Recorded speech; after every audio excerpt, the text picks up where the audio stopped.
नमस्कार। आज एक बहुत ही दिलचस्प मोड़ आया है भारतीय टेक सीन में, जहां अचानक से एक घरेलू ऐप ने एक ग्लोबल जाइंट को टक्कर देनी शुरू कर दी है। हम बात कर रहे हैं मैसेजिंग ऐप अराटाई की।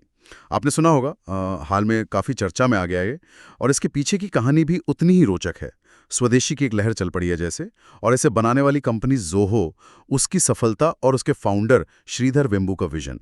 तो चलिए आज इसी कहानी की परतों को खोलते हैं। ये सिर्फ एक ऐप की बात नहीं लगती। नहीं, बिल्कुल नहीं। ये भारत की बढ़ती टेक महत्वाकांक्षाओं और शायद बदलते ग्लोबल समीकरणों का भी आईना है। सही बात है। तो आज इस पूरी कहानी को समझेंगे, ये उभार क्यों हुआ, इसके पीछे कौन है और आगे क्या हो सकता है।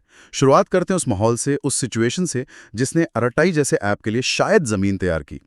काफी समय से भारत में आप देखिए, चाहे सरकारी दफ्तरों या हमारी रोज की बातचीत, अमेरिकन ऐप्स खासकर व्हाट्सएप पर निर्भरता बहुत ज्यादा बढ़ गई थी। बहुत ज्यादा। और ये निर्भरता कई लोगों को, खासकर जो पॉलिसी मेकर्स हैं या टेक इंडस्ट्री के लोग हैं, उनको थोड़ी असहज भी कर रही थी। एक सोच पनप रही थी कि भाई 140 करोड़ लोगों का देश है, दुनिया को हम इतने सॉफ्टवेयर इंजीनियर देते हैं, तो क्या हम सिर्फ टेक्नोलॉजी के कंज्यूमर ही बने रहेंगे? क्या हमारा अपना कोई मजबूत सोशल मीडिया या मैसेजिंग प्लेटफॉर्म नहीं हो सकता? ये फीलिंग धीरे धीरे मजबूत हो रही थी। और हाँ, इस भावना को शायद थोड़ी हवा मिली कुछ बाहरी वजहों से भी, जैसे अमेरिका में वो H-1B वीजा नियमों में सख्ती की बातें चल रही थी, और खासकर ट्रंप एडमिनिस्ट्रेशन के टाइम पे। हाँ, वो भी एक फैक्टर था। उससे कई भारतीयों को लगा कि भाई हमें डिजिटल स्पेस में आत्मनिर्भर होने की जरूरत है। ये सिर्फ नेशनल प्राइड की बात नहीं, बल्कि एक स्ट्रैटेजिक जरूरत भी है। यहाँ एक पैटर्न सा भी दिखता है ना, जैसे नोटबंदी के बाद आपने देखा भारत में यूपीआई एप्स, हाँ। फोन पे, पेटीएम वगैरह कितनी तेजी से फैले। हाँ, बिल्कुल। क्योंकि एक जरूरत पैदा हुई और एक ठीक ठाक विकल्प मौजूद था। वैसे ही जब व्हाट्सएप की वो नई प्राइवेसी पॉलिसी आई, उस पर सवाल उठे, ये चिंता बढ़ी कि हमारा डेटा कैसे इस्तेमाल हो रहा है।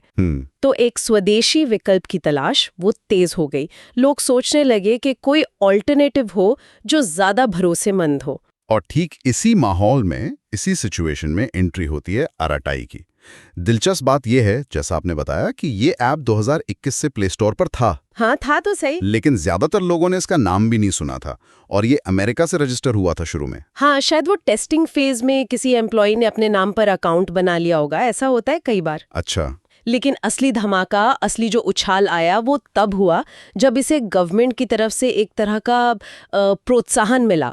शिक्षा मंत्री धर्मेंद्र प्रधान और आईटी मंत्री अश्विनी वैष्णव ने, उन्होंने पब्लिकली स्वदेशी अपनाओ का नारा देते हुए ज़ोहो और उसके ऐप अराटाई की तारीफ की। अच्छा। और लोगों को इसे इस्तेमाल करने के लिए एनकरेज किया। तो ये सरकारी एंडोर्समेंट, ये एक चिंगारी की तरह काम कर गया। बिल्कुल।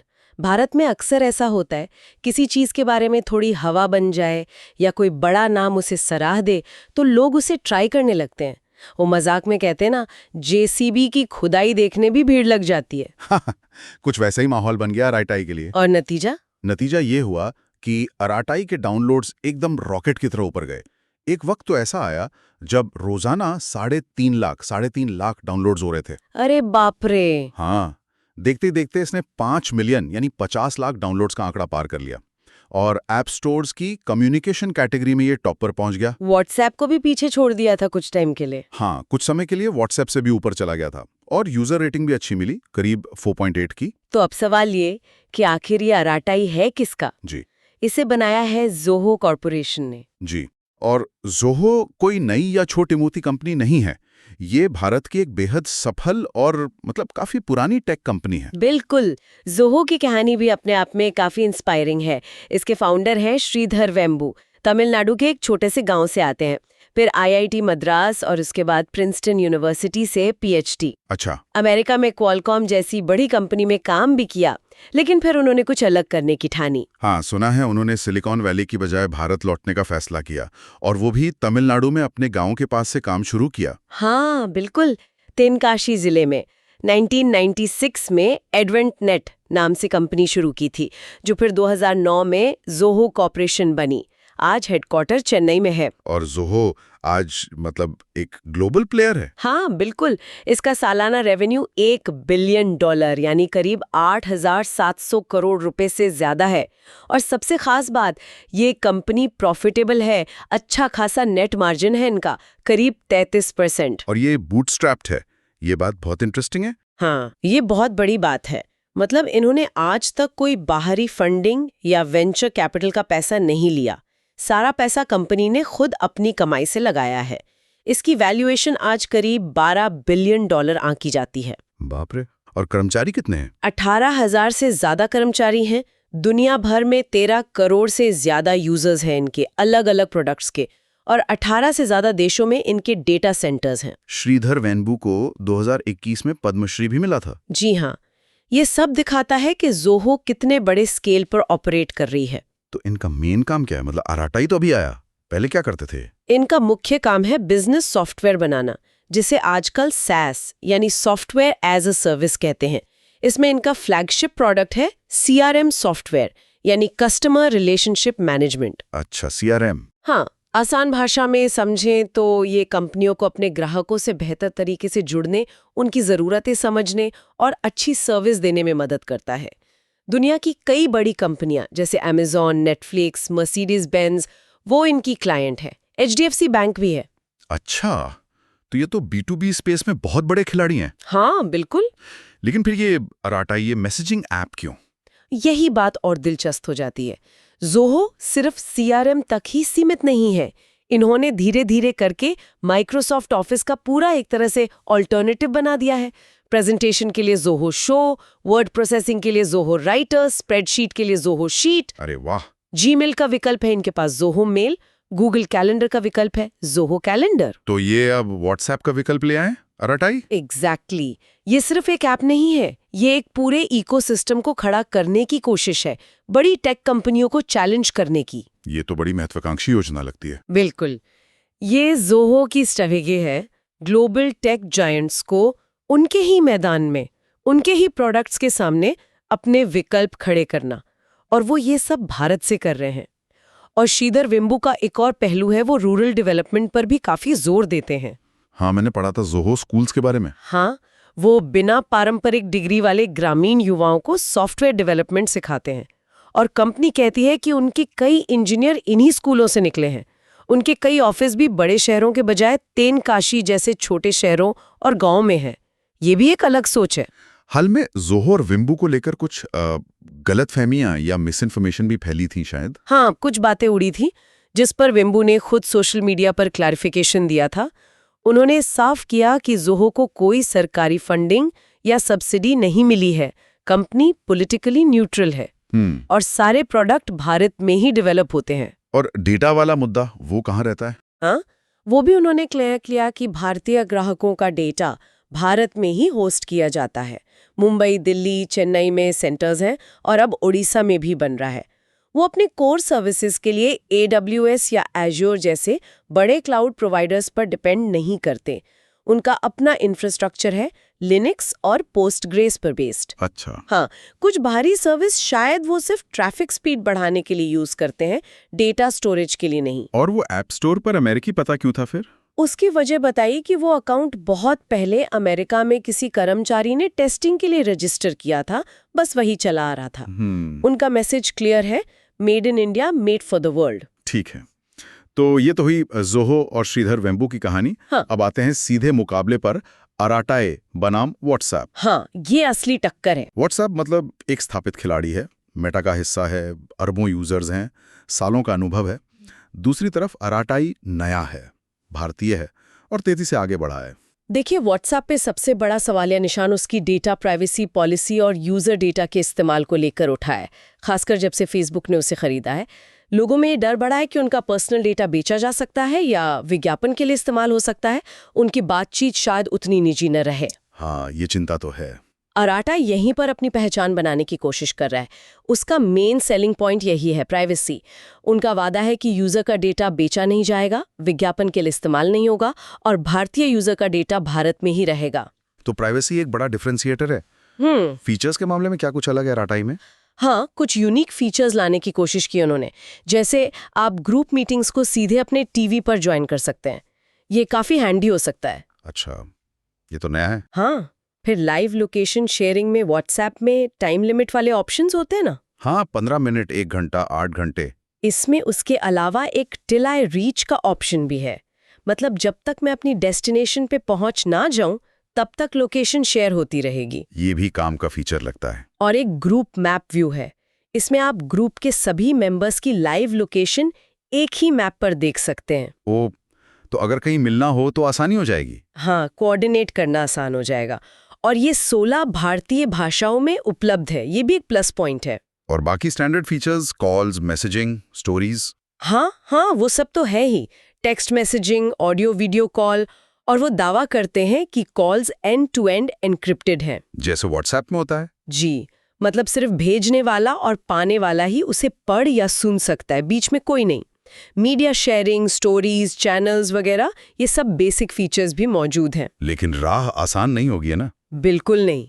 शुरुआती दिनों में जब डाउनलोड्स एकदम से बढ़े तो दिक्कतें भी आईं। सर्वर पर लोड बढ़ा, लोगों को ओटीपी मिलने में देरी हुई। हाँ, कुछ टेक्निकल ग्लिचेस आए थे। कंपनी ने खुद माना कि वो इस तरह की अचानक बड़ी डिमांड के लिए पूरी तरह तैयार नहीं थे, लेकिन वो कह रहे हैं कि अब वे इस पर काम कर रहे हैं, इंफ्रास्ट्रक्चर को मजबूत कर रहे हैं। सही कहा। टेक्नोलॉजी की दुनिया में सिर्फ अच्छा इरादा या स्वदेशी का टैग काफी नहीं होता। नहीं, बिल्कुल नहीं। प्रोडक्ट को लगातार बेहतर बनाना पड़ता है, यूजर का भरोसा जीतना और बनाए रखना पड़ता है। व्हाट्सएप इतने सालों से यही कर रहा है। वो लगातार नए फीचर्स ला रहा है, परफॉर्मेंस सुधार रहा है, उसको टक्कर देना बहुत मुश्किल है। और सबसे बड़ा सवाल वही है, क्या ये जो शुरुआती जोश था, ये जो लहर उठी थी, क्या वो बनी रहेगी? हमने पहले भी देखा है, जैसे वो चीनी ऐप्स बैन हुए थे तो चिंगारी और मौज जैसे कई भारतीय ऐप्स आए थे। शुरू में खूब चले, हाँ, बहुत डाउनलोड हुए थे, लेकिन फिर धीरे धीरे पिछड़ गए। वो मोमेंटम खत्म हो गया। क्या अराटाई का हश्र भी वैसा ही होगा? फिर पिछड़ गए। भारत में अक्सर ऐसा होता है कि किसी मुद्दे पर एक माहौल बनता है, लोग इमोशनली कनेक्ट करते हैं, लेकिन फिर धीरे धीरे ध्यान बढ़ जाता है।